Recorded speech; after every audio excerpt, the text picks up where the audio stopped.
don't expect the same exact results from a successful market to the next market. I think people have to curtail what their goals are versus what their actual expectations are. That's not an expectation you should have. You should start to curtail and grow it just like you are in the US. See what's demand. Where can you start to grow? You have a lot of people just jump ahead to where you currently are in the US, but think about how long it took you to build your systems here in the United States. A year, it might be 2 years, even to get to where you are today. Kind of think about where you started and how to build from the ground up strategically so that you can afford, you can start to grow with demand, and you can hire the right people or you can sell based upon what's needed. Also, don't expand too fast. Don't overwhelm yourself and then just give you the sense of, I can't handle it, I'm just shutting everything down and we're closing shop. Most sellers said, I would rather be strategic instead of going guns a-blazing and be in 20 marketplaces all at once. Most of your products may not fit every single marketplace. So be strategic, use the data and ask and see where, just go on those other marketplaces and see what's being sold there. It's my favorite pastime of, that's weird that they're featuring this product, and you kind of get that idea set of, maybe I'm missing something here, and just kind of do your research ahead of time.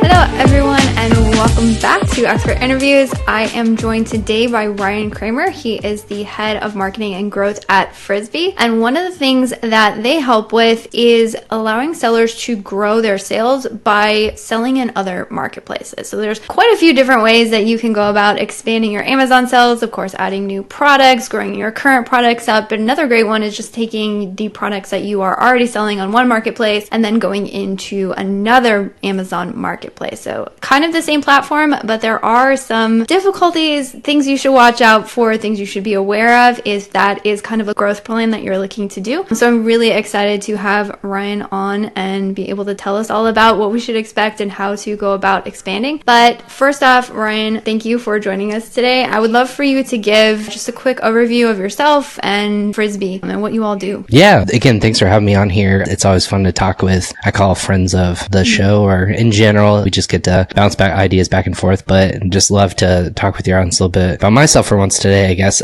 So I've been in e-com for, gosh, it feels like many, many more years of like dog years, but I think it's like 8 years now. It's what I've bounced around in e-commerce. There's been direct to consumer when I was in charge of affiliate marketing for a home gift garden company for 2+ years. Then worked for a software company called Viral Launch, which a lot of people know back in, I say the day of 14, 15, 16, all the way to 2019, where helping people launch products. Was with that team for about a year. Been partnerships marketing manager at Ping Pong Payments. So that's in the fintech world, helping sellers move money from different countries. And here I am filling out my e-com bingo card if you're following along at home.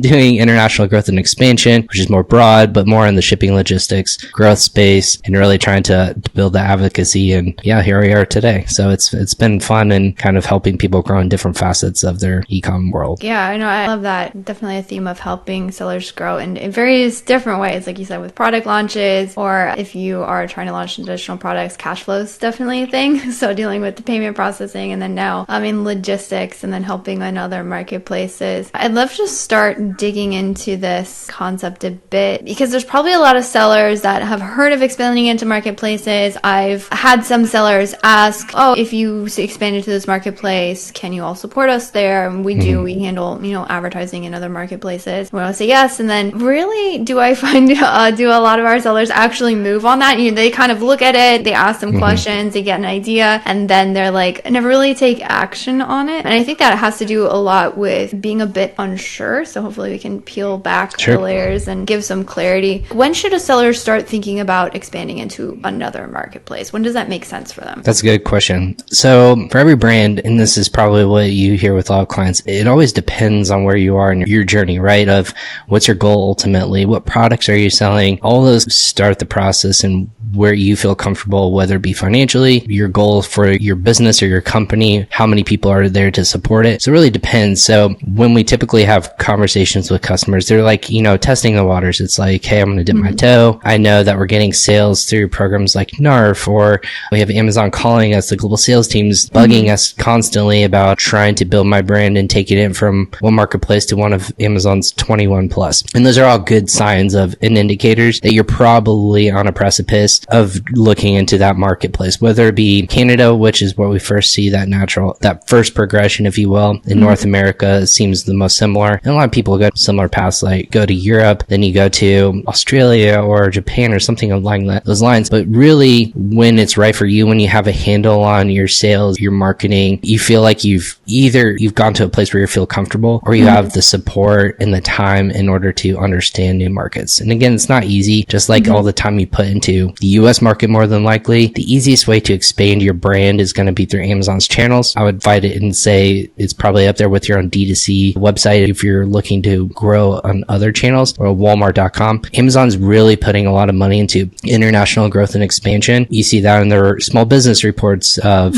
where's all the expansion happening, where are they putting their money, where are they putting their efforts. It's in new markets of places around the world, and they want your catalog to be available to other sellers internationally. So there's easy ways to do it. It's just, are you able and capable to support those channels as needed, right? More inventory, which means more advertising, which means more sales, which is always good for things, but it kind of amps up, and you just have to have your pulse on the market with a couple of new rules and regulations from country to country. But you have services like Frisbee out there who really do help with that, and people who understand language translations or localization. I can go in detail for everyone out there, but that's where you would really start to understand what's that first step, if you will. Yeah, so that makes sense. So you're saying it's more from maybe sort of a cash flow, as well as just kind of available, I don't know what's the right word, like headspace, kind of like what kind of excess, or do you have access bandwidth to be able to put attention towards something rather than like, hey, you're up to X amount in revenue, so therefore it makes sense.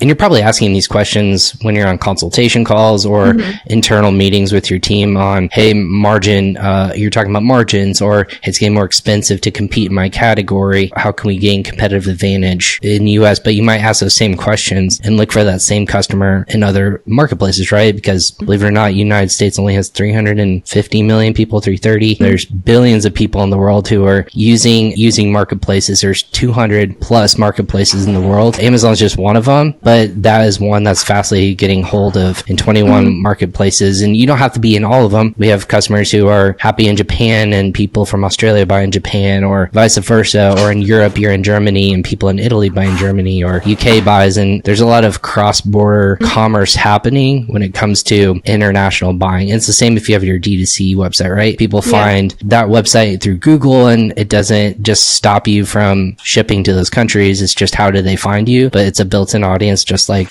.com, with those people who are looking. And people have been conditioned to search on .com if they're in Canada, but they're slowly just looking in .ca now because of availability of that product and how close and how quickly they can get it. So people will find a way if they need your product. That's right. Shipping, cross country, even if it's possible, it definitely comes with longer ship times, which, as you know, that's one of Amazon's focuses, is to be able to provide things quickly, because that's something that we all care about. And if it's closer, then it actually helps your organic ranking, which is nice for everyone too. So it's built into the algorithm of regionally here in the United States. If I can get a product in a day or two, it's going to show up higher on my search report than as a consumer than if it's in California or in Florida or somewhere farther away from me. So organically, you want to think, if I want my products to be higher SEO wise in Amazon search, you need to have product available and close by there. Yeah, absolutely. You kind of touched on this earlier, but I'd like just to ask, and maybe the answer is exactly the same, but are there certain marketplaces that you recommend expanding into first, or is it kind of it depends? It would depend, but Amazon's making it easier for you to understand with data and insight. I always say follow data. That was our terminology at Viral Launch. It was always say make smart choices. Don't just feel out, don't guess. But Amazon rolled out recently, I would say in the last 6 months or so, Product Opportunity Explorer. So there's been a lot of international focus on there too. So you can actually look in Europe and see who's searching for your same keywords. My favorite, when I was doing a camping brand with a person I was just testing around, his top keyword didn't even show up in the UK, Germany, or in Italy,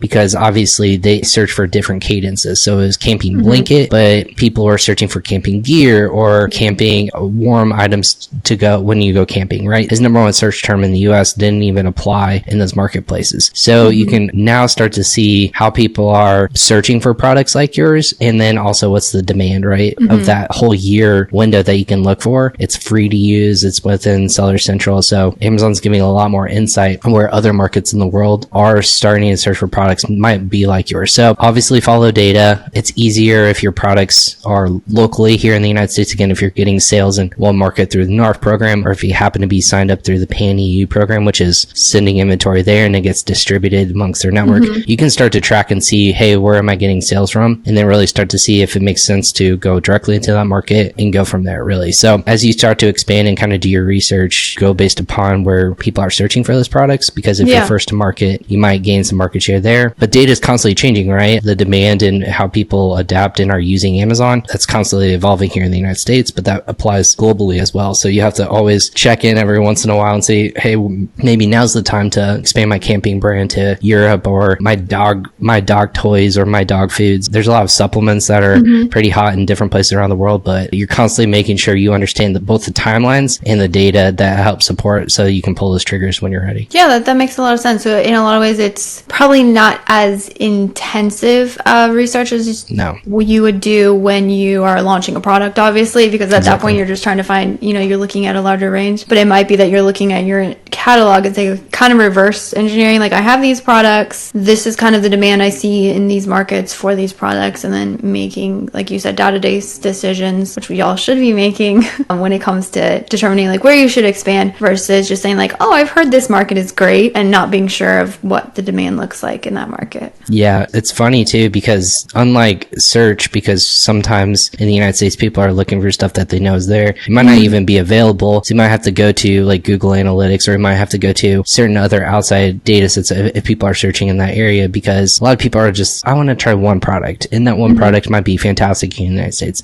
and then they're like, oh, I don't know if it's strong enough, so I'm gonna just back out. Well, if you start with 10 or 20 products, then you get a better data set of, hey, I thought my top seller was best, but it's really the other product that's maybe third best or fifth best or 10th best here that resonates with people here in the United States because of the images, or because of the usage, or because it resonates with larger families or smaller families. A quick story, I was just in Italy and on vacation with my wife, and it was funny as I was there and looking at just the consumer type, right? Here in the United States, a lot of people are healthy or wellness or want to be active, and you think that would translate over to Europe a lot more. But in Italy, when you actually look at the consumer type, tons of people are smoking, tons of people are eating constantly, but they're all like healthy and fit, and they just don't care about like, hey, smoking here in the United States doesn't translate as much anymore. It's constantly vaping, and it's constantly stuff like that. If you're doing more of the health conscientious stuff, maybe that doesn't fit that customer archetype, because you're there and you understand that buyer mentality a little bit more. So it's just it's something that's fascinating and funny to me, of when you think about who your product would fit, different places around the world, they value different things, right? Funny thing that I noticed there in person. No, that's a great point, and I'm sure we'll get into how listings should reflect that, because that's another huge thing to keep in mind when you're moving to another marketplace. Think of it like, obviously you already have the products, you should already have logistics, so there's a lot of things that have worked out that you're not completely starting from square one. Sure. But in a lot of ways it is sort of launching additional products, because you are, in essence, you should think of it from like the listing to which products you're deciding to push, which products you're investing in. All of that is really important. So with that, when someone's looking to kind of like get into another marketplaces, what sort of teams or systems, or what should a seller have in place? Because like you said, you're dedicating headspace and your attention to something else, and we can't all be everywhere at once. So when it comes to tackling that project, is there some things that sellers should think about or have in place before they hit go on it? Yeah, I would make sure the most successful sellers that I've seen and heard and engaged with, they have their own team. Either they have a person or individuals who are in charge of that marketplace, for example. It may not just be like one German, person who's in charge of Germany. It could be someone who's in charge of Europe, and that could be someone from an operational standpoint that we engage with quite a bit. But it's just someone who holistically knows across the board sales, but also listings and inventory, and then how often we need to make sure that they're tweaking, right? The more eyeballs on it, obviously the better in terms of, but if somebody's managing it, we've seen people who are in charge of just marketplace or just a region, if you will. But in terms of support, just like as you're launching for a .com, for example, building a listing or anything like that, Amazon has some pretty cool programs and projects that they've announced to make it easier for you to be everywhere all at once. That's if you think about from the reverse psychology of it, what do they want? They want to have as many products everywhere as much as possible. So they've built programs to say, if you're already selling in Germany, for example, we can now offer you to, 10 or 9 or 7 other countries all in Europe that we have available all at the click of a button. Click of a button, 2 days, whatever they call it, their thing. But they're basically copying and converting everything over to those marketplaces, and then they're translating it with their own translation system, probably Google. But you can go in and tweak it later. But to be available everywhere, it makes it a lot quicker and a lot easier for you. And that continues to evolve. The biggest thing for people to be concerned about is clearly inventory, spend, and then just the fees as well. If they're long term, then obviously you don't want to send as much there, but there's programs that kind of help, offset those costs. The other thing I would say would be compliance. So anytime when you leave a country, or like if you're going to Mexico, or if you're going to overseas in Europe, you get stuck at customs and you have to write out that form of like, hey, do you have anything to declare? Traditionally in a business sense, like you have to find a partner who's digitally available so you can move things through customs and they don't get stuck. So it's just the timeliness is the most things that you should consider about like, hey, it's not going to get in and out and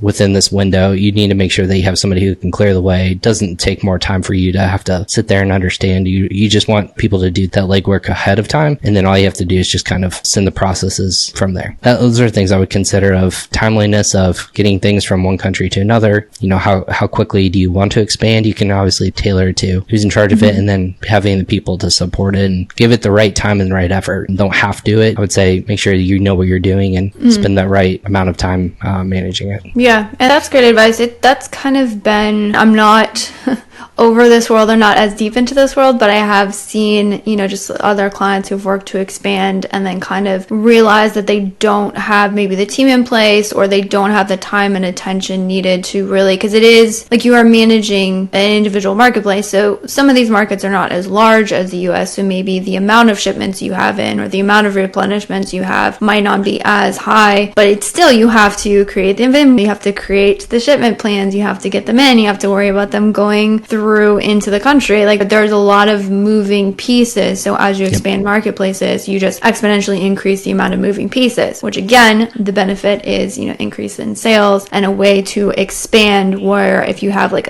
you already have your manufacturer and your supply chain figured out, then you have a lot of like the beginnings and heavy liftings figured out. So it's a great way to expand. But of course, with expansion comes, additional kind of complications. Even receiving funds, like you get paid out here in the United States in dollar, and that goes to your bank account. Amazon has made it easier. They will convert it for you, but currency conversion, it fluctuates all over the world. So even if there's some sort of fee, you have to think about, hey, I have to consider that into my cost. And if my goods are, maybe I should list them higher, because one of my favorite conversations is making sure that taxes are included, or if they're secondary, right? Because in Amazon, you actually include taxes within VAT in Europe. So you have to include that into your normal price and not into like the sales tax, et cetera, et cetera. So they're pulling directly from your list price. Amazon doesn't take that separate. It's €25. That's what you're charging, and you have to pay that sales or value added tax in Europe as part of your built-in cost. So you have to list it higher, but you have to know that ahead of time. So it's just like tips like that. You just have to be aware. It's easy. It's not daunting. It's just before you get going, understand where they take the money from, where they're putting it to. And then if there's so many cool programs and companies out there who are making it so much easier for people to expand quickly and manage it quickly internationally from the comfort of your own home. So that's what everyone's dreaming of, right? So you don't have to fly over there to set up a whole new entity. You can actually just sit here and find somebody who can act on your behalf as an entity, get goods into that country. So it's even easier nowadays, and that's why people are exploring it now more than ever. That is a great tip. It kind of segues into my next question, which was, if someone's doing that and you have the teams and systems, you're saying knowing about VAT tax, and what other hurdles should sellers be prepared for?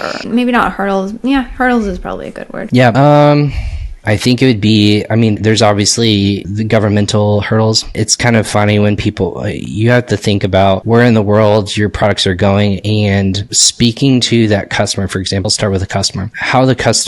I had a great conversation with the CEO and co-founder of YLT Translations, Jana Krikic, the other day, and we were talking about just speaking to customers in different parts of the world and how they respond to cadences and words, and how fluffy we use our adjectives or how straightforward we need to use and that kind of reminded me of that conversation when you talked about earlier. How do you speak to that customer? I think people should always consider not just on who you're talking to, but how are you talking to them. Different people look differently around the world. That's a clear assumption that most people don't consider is, hey, my kitchen's going to look way different than the kitchen in UAE or Singapore because of how we cook, how much family is involved, who's doing the cooking, is it family involved, what holidays are you celebrating? So when you start to look not just in the US marketplace where it's just a white family that's cooking at home, or a black family, or whomever, right? You have your different, even just the simplest of things of microwaves. If they're in a shot, microwaves don't happen all around the world, or not used all around the world, or ovens, or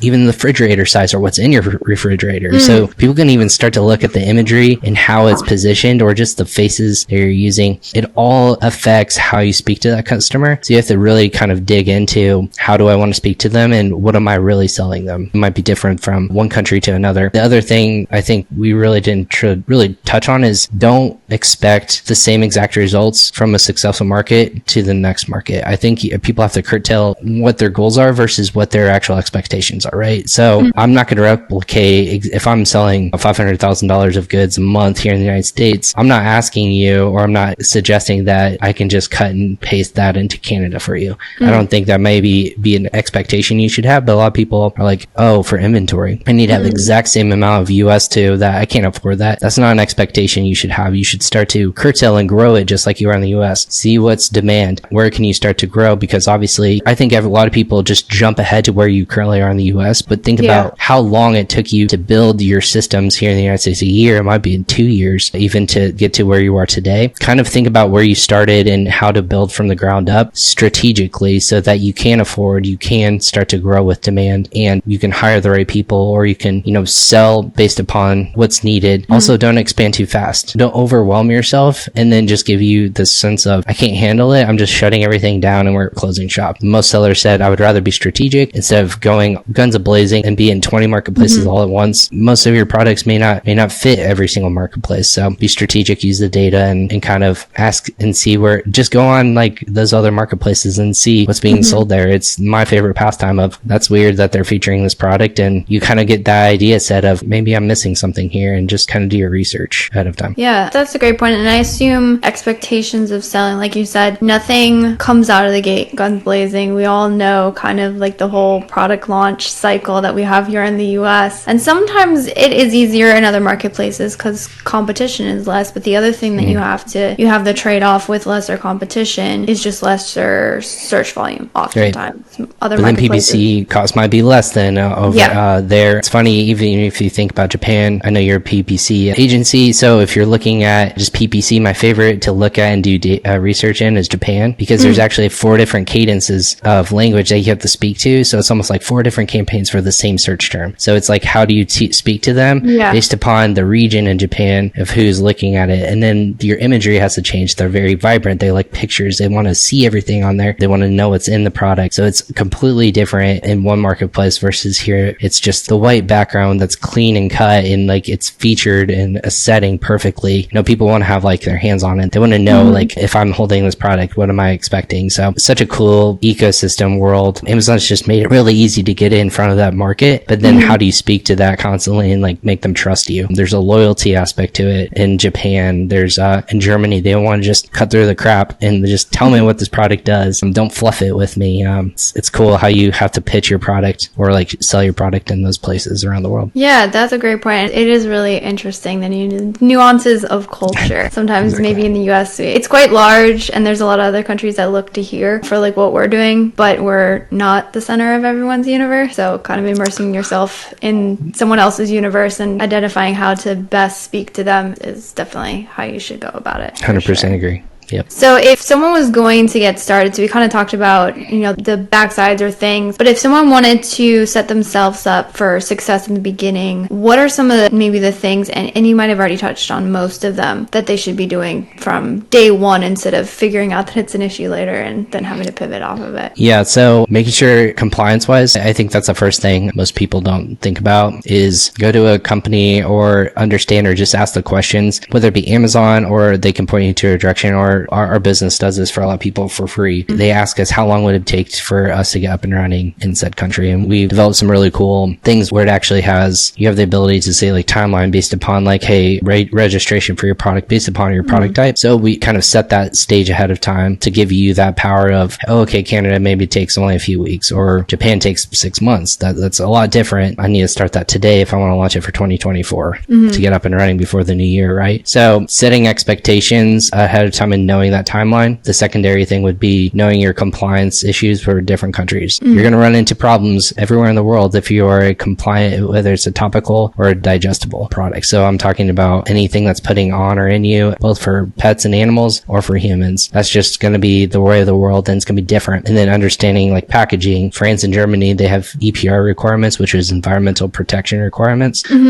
So those are things you have to have certain sort of listings, packaging to make sure that it's environmentally friendly. So all those, you don't have to reinvent the wheel. You just have to maybe tweak some things on from your manufacturer to make sure when you're sending over there, that's the right requirements. But all those are kind of educate, arm yourself with power and education in that capacity. And if you don't know it, just simply ask around for people who've been successful and kind of arm yourself with that information to get started. That's where I would really start, and then kind of work backwards from there. If it's one product, we have a lot of people who just test a product and give it a fair shot. If you really want to give it a good fair share, then obviously, try 10 different things. The more data you have, then the more you can make those decisions work for you. So it's kind of, you got to start somewhere, just like everyone said, just start selling on Amazon. Got to start somewhere and see where it takes you. Yeah, this has been amazing. And we've kind of touched on so many different moving parts. So I definitely want to, give you the ability to let people know where to find you, because obviously like all of these moving parts and pieces and things that you should be thinking about and things you shouldn't miss. I know that's something that Frisbee definitely helps with. But as we, again, brushed over a lot of things and given there's a lot of things to think about, if you had somebody came to you and said, hey, I want to expand into additional marketplaces, given everything you've told us, what would you say, okay, this is the first step. This is the first thing you should go and do if you want to head down this path? Yeah, the easiest things though I would suggest would be everyone sign up for Amazon's programs when it comes to, being able to fulfill internationally. So what I mean by that is turn on and make sure you have turned on PAN-EU program or NARF program, which is North American Remote Fulfillment. It's the easiest way to sell into Mexico. It's the easiest way to get started, if you will, into Canada. And then from there, you can just get the same, data and insights you can start to see at scale. But Amazon will quickly tell you, hey, if you are doing well in NARF, you can 4x that if you sell directly into this program. So listening and answer Amazon when they reach out to you, that would be my first suggestion of where they're going to say. But more than likely, if you're in the US and you're selling in the US, no matter where in the world, they're probably going to tell you, hey, you should at least be shipping to Canada. That's the easiest way to get started, the quickest way to get started. We suggest that quite often. But if you're in Europe or if you're in the UK and your product's in the UK, there's a lot of those happen to be in your wheelhouse. I would suggest, a market where you might be based in as well. So you have that handle on everything. You can know that customer archetype. People are here in Italy and they're listening to this. Say, hey, try Italy. That customer base. Probably start with that. Then expand where best makes sense, and kind of listen to the data and the people who you're working with, like at Amazon or other markets or service providers. Definitely